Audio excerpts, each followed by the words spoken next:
Manganese dioxide যোগ করে দিই। ম্যাঙ্গানিজ ডাইঅক্সাইডের ফর্মুলা হচ্ছে MnO2। দেখো কালো বর্ণের একটা পদার্থ যোগ করা হলো। এবার এটা যোগ করবার পর আমরা এখানে অ্যাসিড গুলোকে সামনে থেকে একটু সরিয়ে দেবো, কারণ অ্যাসিড গুলো আগুনের কাছাকাছি রাখাটা বিপজ্জনক। এখানে একটা স্পিরিট ল্যাম্প রয়েছে, আমরা সেই স্পিরিট ল্যাম্পটা জ্বালিয়ে নিচ্ছি। এই সেল মধ্যে MnO2 দিয়ে তার মধ্যে খুব সামান্য সালফিউরিক অ্যাসিড অ্যাড করে দেবো, কনসেন্ট্রেট বা গাঢ়। এরা বিক্রিয়া করে ক্লোরিন গ্যাস তৈরি করবে। সামান্য একটু হিট করে দেখাচ্ছি জাস্ট। এই ক্লোরিন গ্যাস কিন্তু তোমরা দেখে বুঝতে পারবে না, দেখছি এখানে বাবলস উঠছে, একটা ধোঁয়ার মতো ওঠে।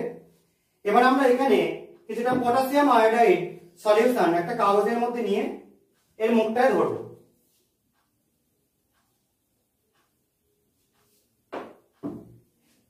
দেখো এর মুখটা